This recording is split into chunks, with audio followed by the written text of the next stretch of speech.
Yannick Jadot, bonjour. Nous sommes en direct de la plénière de Copenhague ce mercredi. Quel est votre sentiment là en fin de plénière? Pour l'instant, à la fois tout est bloqué et tout est ouvert. Tout est bloqué au sens où, dans les différents textes qui circulent, il n'y a toujours aucun chiffre, aucun engagement fort, rien n'est arbitraire.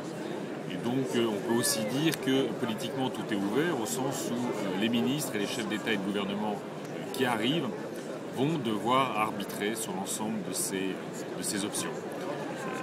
Évidemment, plus on arrive tardivement dans la négociation et plus le fait que les choses soient ouvertes indique plutôt un échec qu'un succès. La pression, je crois, aujourd'hui est maximale sur les chefs d'État et de gouvernement. Dans le monde entier, on parle de Copenhague. Les citoyens sont mobilisés. Et donc, il faut absolument qu'ils arrivent à dépasser les égoïsmes nationaux qui ont marqué la négociation climatique jusqu'à maintenant. Il faut que l'Europe prenne le leadership. Il faut qu'elle arrive à indiquer dès maintenant un engagement de 30% de réduction de ses émissions de gaz à effet de serre et un soutien fort aux pays en développement. Ce que demande le Parlement européen, tout groupe politique confondu, c'est au moins 30 milliards d'euros d'argent public additionnel par an. Et puis, il faut que Obama arrive à dépasser ce que lui autoriserait le Congrès, parce que ce qu'autoriserait le Congrès, la planète ne le permettra pas. Donc il faut absolument qu'Obama devienne le grand leader mondial qu'on attend et qu'il puisse emballer cette négociation. Alors certes, ça ne sera pas aussi fort qu'on peut l'espérer, mais s'il débloque la négociation, si l'Europe arrive à mettre des choses sur la table, on peut croire que les pays émergents et les pays du Sud eux-mêmes entreront fortement dans la négociation. C'est comme ça que ça va se jouer dans les quelques heures qui viennent et on espère évidemment que Copenhague ne sera pas l'échec qui tend à s'installer un peu dans l'esprit des participants. La tension monte aux portes du Bella Center. Les associations, pour la plupart, sont dehors. Qu'est-ce qui se passe ? Il se passe quelque chose d'assez dramatique, c'est-à-dire que la société civile qui est à l'origine de ce grand sommet, de cette façon, si toutes les grandes organisations de protection de l'environnement ne s'étaient pas mobilisées depuis 30 ans, il n'y aurait probablement pas de pression à signer des traités pour lutter contre les changements climatiques. C'est eux qui ont porté le plus loin auprès de la société, auprès des citoyens, ce que disait la science. Il faut absolument que la société civile puisse rester dans le centre de conférence, que ce ne soit pas un face-à-face entre des chefs d'État qui vont faire des grands discours et des journalistes. On a vu ce que ça donnait dans les G20, des grandes déclarations mais aucune décision. Il faut absolument que la société civile soit là pour faire pression sur les chefs d'État, les gouvernements, et puis décrypter ce qui sera dans les déclarations, ce que seront les accords. C'est essentiel pour que l'ensemble des citoyens soient bien informés sur ce qui se discute ici et sur ce qui sera décidé. Yannick, vous y croyez encore ?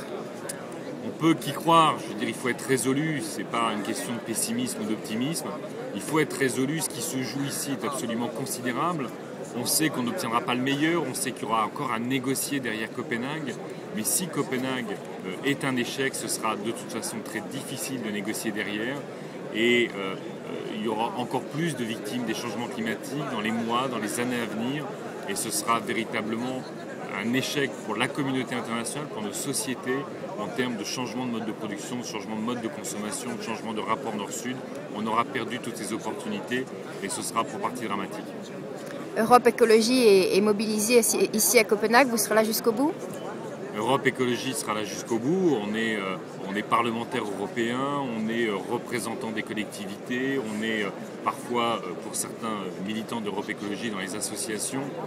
On veut absolument que ce qui est la priorité number one du monde soit un succès, qu'elle soit bien intégrée et puis surtout que le message qu'on veut souvent envoyer, c'est que lutter contre les changements climatiques, c'est pas un sacrifice, c'est une opportunité incroyable pour changer nos modes de production, pour changer nos modes de vie, pour créer des emplois qui soient plus qualifiés, des emplois qui soient décentralisés, des emplois qui soient non délocalisables.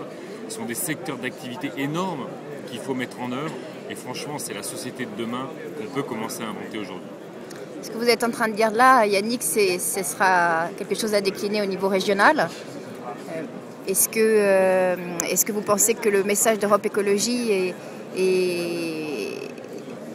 Enfin, quel sera-t-il d'ailleurs au régional à venir ? On sait qu'une bonne partie des mesures, des politiques pour lutter contre les changements climatiques se mettent en place, se décident au niveau local, au niveau régional. Donc la région doit aussi être un vecteur majeur d'appropriation, de concertation, de discussion avec les acteurs de la société, les acteurs sociaux, les acteurs associatifs, avec les politiques.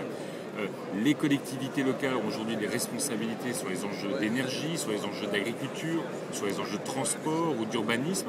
Il faut que les collectivités locales deviennent les acteurs principaux de lutte contre les changements climatiques, mais principaux pas seulement parce que c'est l'échelle où on met en place les politiques, c'est aussi parce que ce sont les bonnes échelles pour discuter avec les citoyens, pour faire en sorte que tous les citoyens soient véritablement des acteurs de la lutte contre les changements climatiques.